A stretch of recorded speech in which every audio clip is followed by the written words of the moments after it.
Hi everyone, I hope you're enjoying this week's video so far. I know that in the comments on my last Attic Archives episode, some of you mentioned that you'd like to see more of Wednesday, so I hope you enjoyed those introductory clips of Wednesday. I thought this week I could change it up a bit by talking a little about what you're seeing while you're seeing it. I'd originally filmed this clip to put music over the top of, but it's 8 minutes long, and I don't want to have to sort of like layer up a bunch of songs because I think that can be a bit jarring. So I thought instead I would talk about how I decorate my monthly pages while you're watching me do it. So I'm getting out all my stickers. There's a lot of them. And I mostly keep those in my pencil case. And the ones you're seeing right now are my new stickers for my shop. I'm hopefully going to list them this week in time for the video. And I use them to decorate these pages. In my planner video, I talked about how I use my planner like everyone does, just for events and appointments and stuff. And I use these purple dot stickers to highlight events that aren't recurring. So it's just a visual cue for me to recognize that it's not a recurring event and I might need to prep for it, if that makes sense. There's a couple of events at the top of the page that are recurring. I think it's actually just when I upload the videos. And I haven't highlighted them because they're recurring and I know to expect them. So when decorating these pages, I normally just think about how I'm feeling for the month. So to put it in sort of a silly way, I try to think about like what the vibe for the month has been, what the kind of general mood and colours I've associated with the month. And I don't put too much pressure on it, but I used to have a lot of like sticker anxiety, if you will. A lot of fear about using stickers because they felt really precious and you run out of them and then maybe you have to try and buy them again or you can't buy them again, and it was a bit, I mean, it was silly first of all, but it did make me nervous. I didn't want to use them up. I definitely don't feel as precious now, not only because sometimes I use my own stickers and I can just use more if I want to, but also because otherwise when will you use them at the end of the day? So I tried to think about the mood for the month and then I tried to choose stickers that match that in like theme or mood or colour. I am quite funny about where I stick them. You can see here that I go back and forth for a while trying to work out where to stick this. I normally try to have the bigger stickers on the left hand side of the page. You can see that when I flick back through and you can see the previous months. There's not really a particular reason for this, I guess. But on the left-hand side of the Hobonichi monthly pages, you have like a different section that's a bit bigger. I can't remember the word all of a sudden. Like a bar. And I normally add some notes there. But it does also give me room to add a bigger sticker if I want to. And I guess that's why I normally put them on that side. I get a lot of my stickers from Etsy. People were asking me. And maybe one day I'll make a video about like where I get my stationery from. But most of them are just from UK-based Etsy shops, and that's always my priority, is just trying to find stockists in the UK. To find things, or to find the types of stickers that I like, I'll just search things like cute stickers, or often typing something like Japanese or Korean stickers will help you find things that are a bit cuter or more gentle in colour and stuff, because if you just search planner stickers, you get a lot of like planner overlay stickers, so things for like relabeling dates and that kind of thing.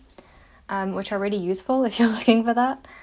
But I don't tend to like the sort of colours and fonts and stuff associated with those types of stickers. So I find searching like cute stickers and then browsing around and then looking at different shops and then looking through the recommended for those shops is a more efficient way of going about it. So I'm using a bunch of the new stickers that I designed here and it's really exciting. My monthly pages are normally where I use these, just because on my daily pages I use the smaller stickers.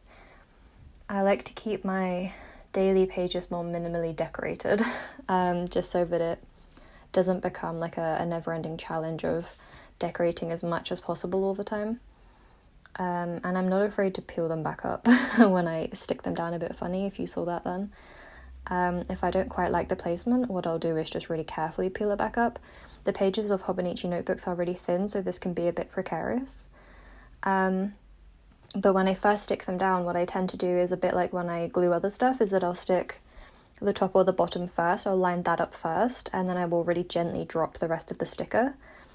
And then I'll like look back at it and check, and then if I like it, then I'll smooth it over. And I think you can probably see that when I stick some of them down. is I do this like smoothing motion after like a second or two of looking at it to make sure it's in the right place. But I'm really not too precious about it. I will peel them back up and realign them, and sometimes that can damage the page just slightly. You get that sort of feathered texture. But I try not to be too precious about it nowadays. It used to really annoy me. And people say they can't see mistakes in my books, but they are there. Maybe one day, if you like, I'll make a small video just like highlighting the mistakes in my book so you can see them. I think if you're glancing at them from a top-down sort of view, maybe you can't see them as much. But they are definitely there. I scribble things out a lot. I think it's just that my handwriting is neat and it's not always obvious. And there are bits where I've caught the corners and folded them up a lot, or I've caught the page and torn it. I definitely have those mistakes. They're very normal to have. I'm not some kind of like really magical like planner fairy or something that never catches the pages or tears stickers up or anything. Like, it does just happen. I wouldn't worry about it. I don't anymore. I used to, but you'll never escape it. Like, it's never going to be perfect, and holding yourself to that unattainable standard is going to be so stressful. So I've learned to sort of let go a bit, really. And then the last thing I do when I'm decorating these pages is just write some notes about the month. And normally this would be like a reflection, or I'll note down some key events or something. I think in this one I talk about my time in Bath. Sometimes if I don't have a lot to say, if it's been really quiet or I'm a bit like moody, I'll just pop down a quote or something, and that's nice. But at the end of the day, it's just not meant to be stressful. It's just easy. I put some stickers down. I choose a colour for the month. I normally decorate midway through the month, which is why I left the bottom of the pages quite plain. It's so that if I have more events come up quite suddenly, I still have room to write them down. And then generally speaking, towards the end of the month, I might add a couple more stickers or something. Sometimes I do it when I'm stickering up the following month, and then I look back and I'm like, oh, I never had anything come up, so I'll pop some more stickers on there. But that's it, really. I like it to be quite minimal. And I like a muted colour palette. And so that's generally speaking how I put it together. Yeah, so I hope this was helpful. I hope you like the new sticker sheets. I'm going to aim to stock them ready for when this video comes out. And I'm really excited to hopefully see some of you use them. Please tag me on Instagram and stuff if you do, just because I'm nosy. I like to see it. Yeah, enjoy the rest of the video.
Yep.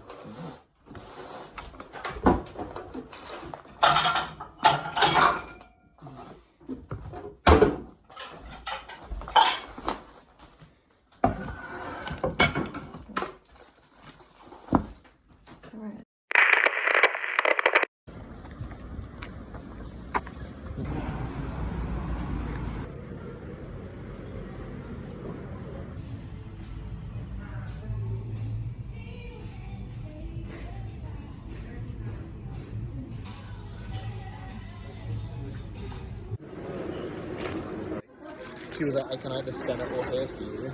She was like, oh, you can get like a...